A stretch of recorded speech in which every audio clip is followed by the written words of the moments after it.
Hay que hablar. Sí. No. No, en una conversación de esas de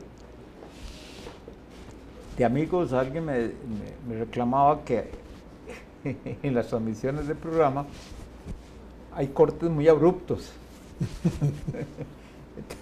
Claro, mi respuesta fue que hey, es que el programa tiene que terminar y a nosotros nos pueden cortar la lengua, seguimos hablando y en algún lugar hay que cortar. Eso, valga comentarlo porque efectivamente, y más de una vez, Se ha creado una idea medio mal. es un problema de amnesia, ¿verdad? Porque Sí, uno sí. empieza a hablar y al ratito se le olvida de qué estaba hablando. Sí. Ese problema es insuperable. El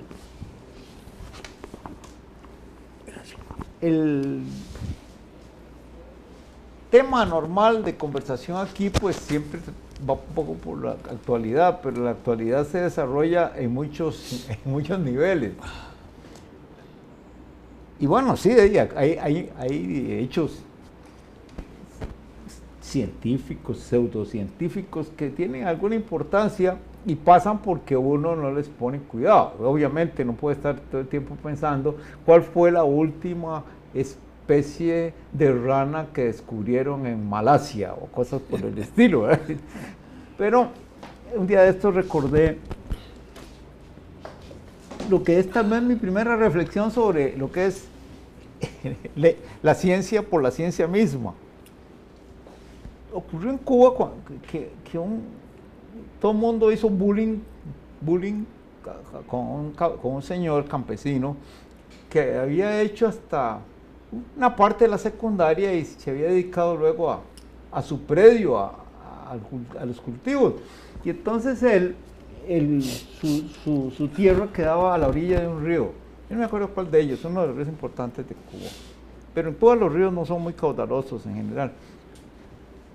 Entonces un día él llamó la atención de las autoridades locales a propósito de una investigación que él había hecho. Él decía haber descubierto una estacionalidad muy curiosa en el número de ramitas que bajaban por el río entre las 10 de la mañana y mediodía. Entonces la gente dice quién es un viejo tan vago que se pasa contando las ramitas y además las ramitas de qué. Era muy tonto el asunto. Sin embargo, se mofaron de él muchísimo y eso que en la prensa aparecen siempre. Sin embargo, yo me quedé pensando, pero es que a lo mejor tiene sentido y el señor no puede comunicar lo que está pensando realmente. Y eso es lo que pasa muchas veces con el Campesino. Con los hechos que se descubren. Sí, sí, claro. Entonces, yo me encontré con esta información. Unos estudiosos en alguna universidad de país desarrollado estudiaron el agua de la colada normal de 6 kilos de ropa en la lavadora. Cogieron y midieron el número de pequeños pelitos microscópicos que se desprenden. Y lo hicieron estudiando con diversas clases de tejidos. Y llegaron a encontrar que cuando los tejidos son totalmente sintéticos, el número de esos pelitos microscópicos que pasan cualquier filtro y que van a parar a los ríos en una sola lavada de 6 kilos es de unos 700,000. Ese no es tejido si no te jode.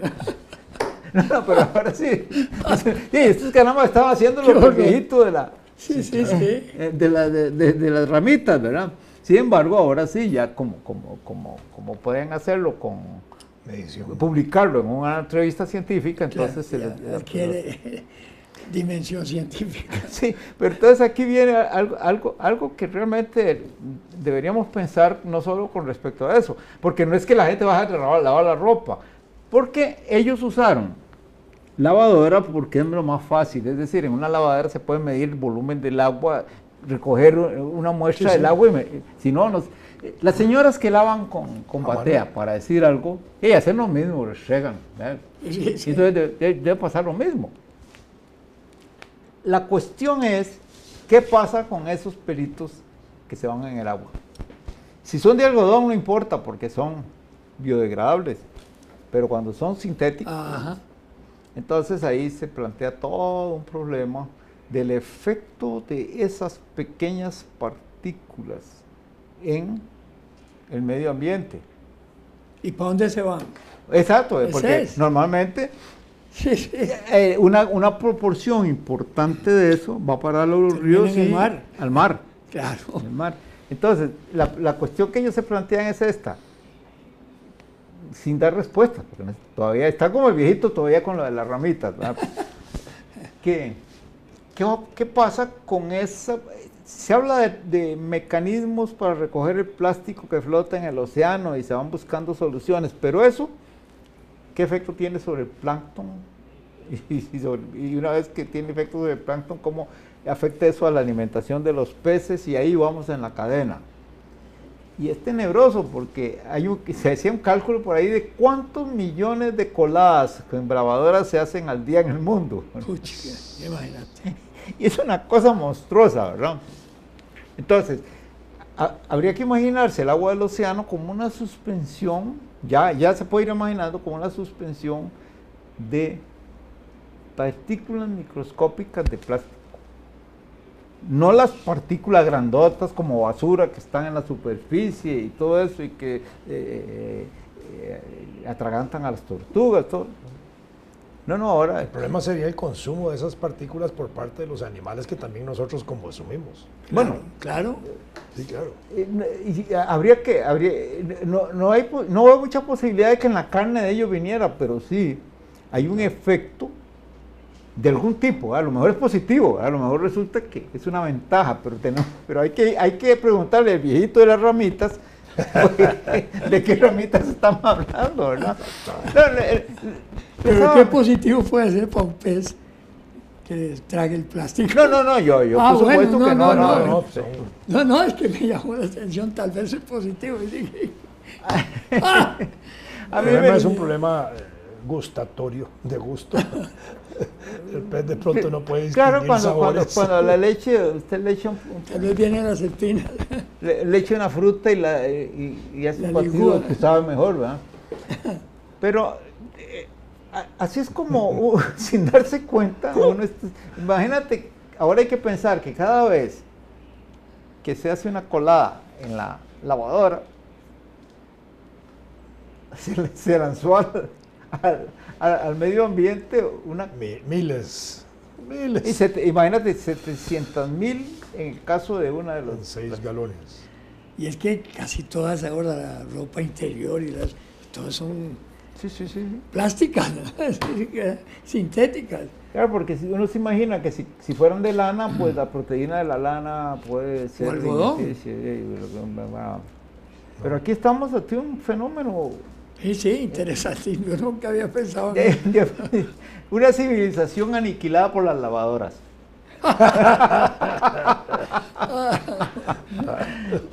Y uno se ríe, pero No. es una cosa y otra, ¿verdad? Claro.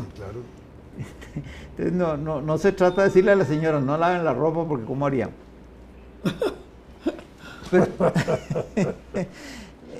No, es que hay que irse al principio, no se puede comprar. Es curioso, hay gente, mi hijo Álvaro no compra nada que no sea de algodón. Yo le traigo una camisa o algo y hace así, dice, no, esta carajada es nylon. Sin embargo, hay un efecto, una tendencia ahora a comprar ropa que no se arruga. Sí, bueno, en las camisas eso está como Ya desarrollado. sí. Y nada más se cuelgan. Y ahí la fibra sintética tiene una gran importancia. No, claro. Entonces, tendría que inventarse una fibra sintética que no se lave. Ahora que decís eso.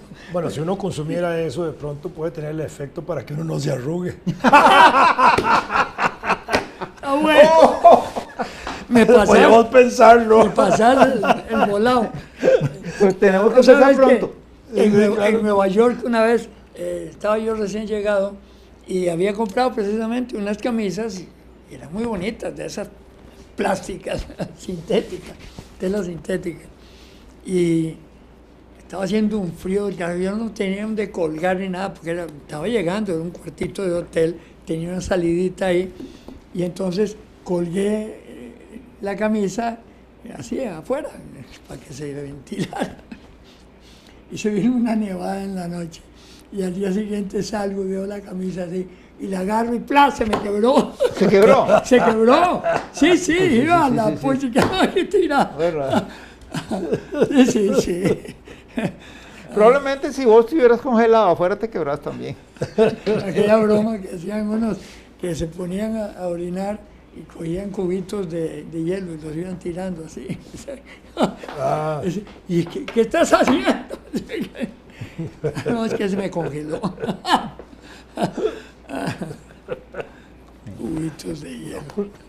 En esa línea a uno de otro se lleva sorpresas en ámbitos como el literario. Un día de estos me estaba releyendo un par de unos relatos de ¿cómo se llama? El de los cuentos de Marrakech, el rumano. El asunto Humano, demasiado humano. no, el historiador de las religiones, yo lo mencioné hace un rato. ¿Quién? ¿Será? No, pero el punto es que me pongo a leerlos y me doy cuenta, había un cuento sobre, que enfocaba el tema de cuándo la especie humana dejó de ser inmortal. ¿Cómo? Sí, el momento. ¿Fue alguna vez? Mircea Eliade, es el autor. ¿Cómo se llama?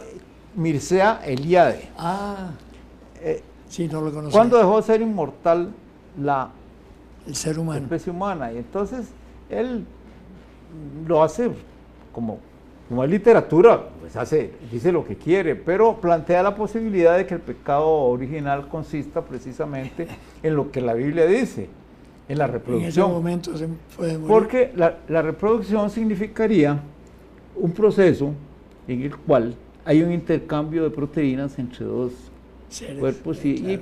y elabora bien el tema. Pero la sorpresa mía es que me encuentro poco después que hay un descubrimiento reciente también de una proteína que reduce el envejecimiento, ella per se. Lo que llaman el envejecimiento ilícito. Exacto. Entonces, es el planteamiento contrario. Supuestamente uno podría pensar que una ingestión masiva, claro, eso es fantasía, de esa proteína, no puede ser, no eternos, pero sí bastante duraderos. Y digo yo, qué aburrido sería eso, ¿verdad? Vos que sos enciclopédico de quién era Humano, demasiado humano, es un libro buenísimo, pero no me acuerdo el autor. El título es Humano, demasiado humano. Puch, es filosófico. Sí, no me acuerdo, no, qué va. No, vos tampoco, ¿no? Puch, qué memoria para los nombres, me tengo más mala. Eso que le diga a un enciclopédico es un poco raro, ¿verdad? No, es que vos... Le ven cara de lomo. No, es que de veras, si alguien, De yo lo cíclope. comento mucho, De si cíclope. alguien consulto Sería yo peor. sobre libros, si vos me has recomendado y salgo yo corriendo a la librería, sos vos, sinceramente, vos sos un lector enciclopédico, no tenés, vos siendo químico no andas buscando libros de química. también. Bueno, Pues no, sos muy de literatura buena. no, lo que pasa Bueno, es que digo yo, la verdad que estoy la química da mucha juzgando pereza. La química da por la mucha- amistad La que me química tomo da la mucha libertad. pereza. Sí. Ah, bueno, ya ves. No, eso no es una broma, no. No. Mis colegas químicos eso es son lo que da todos- la cultura y que vos la tenés, evidentemente. No. Pero, de veras, yo te tomo como ejemplo porque cada vez que me mencionas un libro salgo corriendo, donde lo tenés tal lado. Y a veces llego no y vaya ya a no pasar hay. que Ya como- no hay. como un señor que tenía mucho prestigio, tenía un tic, y al tiempo todo el país repetía el tic. Imitaba el tic. Tic-tac. Que por cierto, ya que estamos en esas, ese escritor me reveló que la clave de dónde viene la creatividad de Julio Cortázar. Ajá.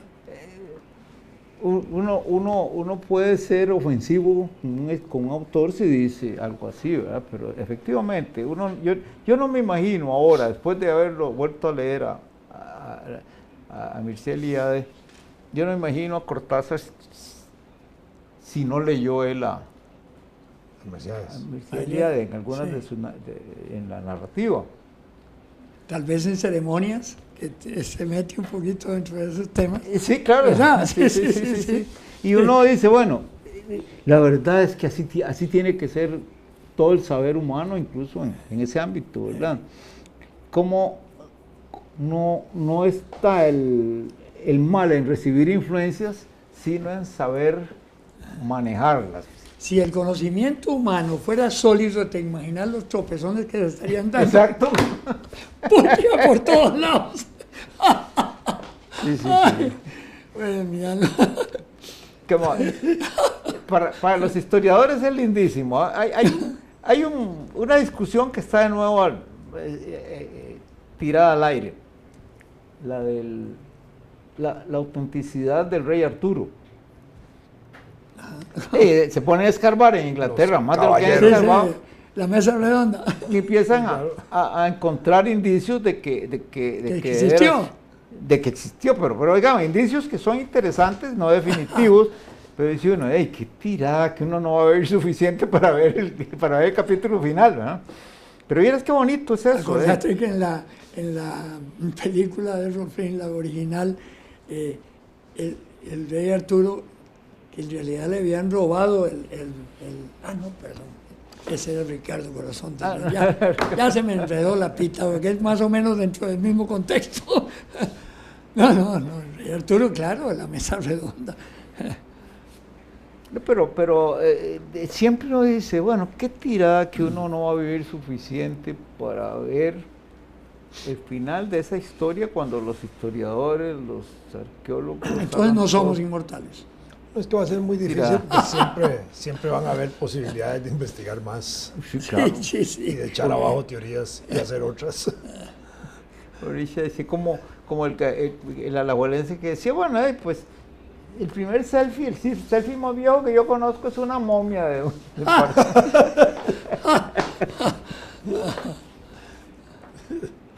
Pero está probado que el primer selfie se lo tomó una de las hijas del último zar. ¿Del último zar? Sí. Con una camarita. Con una cámara. Sí, está claro. bien establecido y existe la foto. Pero eso se acostumbraba antes, a tomarse uno la foto. Hizo un dispositivo que le permitió salir corriendo, colocarse y salir. No, pues hacía después vendieron las cámaras con tiempo. Claro, y pegaba una carrera y permitía justamente se metía en el grupo. Poner uno ahí, graduar, ponerle timers y salir unos segundos y salía uno ahí metido. Sí, claro. Por eso algunos salían como jadeando, ¿ah? Con la lengua afuera. Dependiendo de la carrera. Pero ¿cuál es el sueño de una persona que se saca un selfie cada 20 minutos? ¿Los hay? No tengo idea. Para ponerlo al aire. Además. Bueno, muchos lo hacen, pero ¿qué sentido tiene? Bueno, debe ser una especie de narcisismo. Digo, hay gente que ¿De verdad? No, yo digo... Sí, claro, hay gente que pasa tomando fotos. Pero de él mismo, todo el tiempo. Sí, por supuesto, de ahí. Si eso es lo bonito. Si no, ¿para qué ser un super narcisista? Eso es lo bonito. Se debe sentir Adonis a la enésima potencia. Y tan baratos que son los espejos. Sí, carajo. Para frente a un espejo. Además puede conseguirlos de manera que lo dimensionen de distinta forma. Bueno, gordo, flaco, bonito, alto, bajo.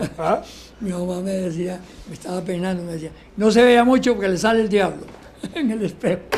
Siempre estaba con esa cara. Y una vez me acuerdo que me estaba pasando el cepillo así, y se asoma mi papá y me dice, ¿qué está haciendo? Le digo, vea, es que es para las entradas de inteligente, porque no serán las salidas de tonto, me dice. No, pero eso de los espejos, cuando hay salas de espejos que deforman.